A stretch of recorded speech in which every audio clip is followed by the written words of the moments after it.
Alors ce soir, je me suis déplacée, je suis venue voir un leader des Gilets jaunes à Lyon et j'aurais voulu l'entendre sur ce qu'il a vécu aujourd'hui au tribunal. Donc ce que j'aimerais, c'est que tu nous parles de ce qui t'est arrivé aujourd'hui, tout simplement. Je devais passer au tribunal pour recevoir un rappel à la loi parce que j'étais à Bourg-en-Bresse où je me suis fait interpeller par la BAC et donc à 9 h ce matin à Bourg-en-Bresse, je suis allé au tribunal voir le procureur qui m'a dit que c'était interdit, bien sûr le baratin comme d'habitude, que c'était interdit de manifester. Donc je lui ai sorti directement la loi de 1789, comme quoi le droit de manifester, on avait le droit.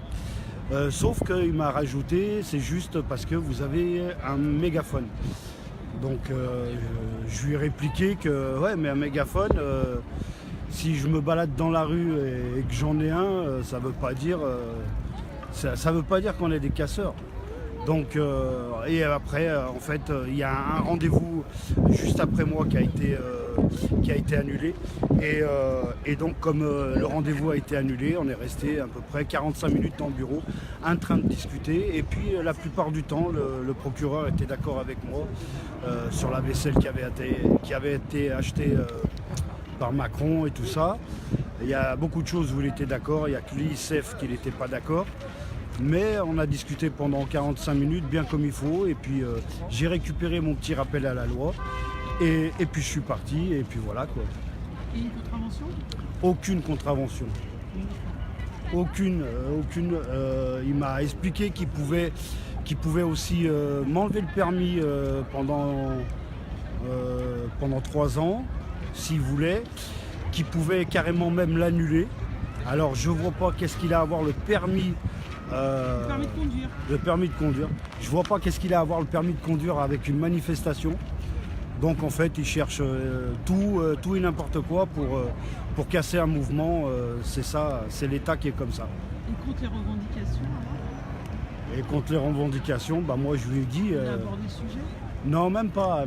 Il a parlé de l'immobilier, je sais pas quoi, je sais pas quoi, une autre taxe, qu'il n'était pas d'accord. Mais sinon, à 80%, il était d'accord sur beaucoup de choses. Par contre, il m'a dit qu'il avait voté pour lui et qu'il n'était pas content. Il n'était pas content. Voilà.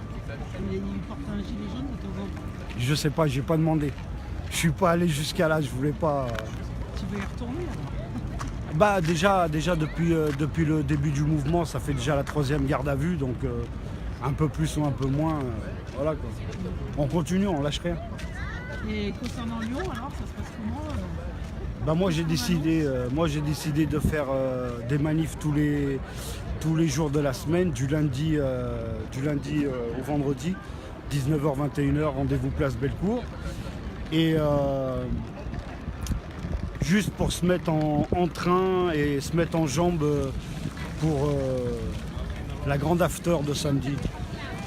Suite au matraquage du motard et pour soutenir le motard, on va essayer d'être le maximum à Lyon ce samedi, le 13, et de leur montrer aux baqueux qu'on lâche rien. Les blessés, on a des nouvelles?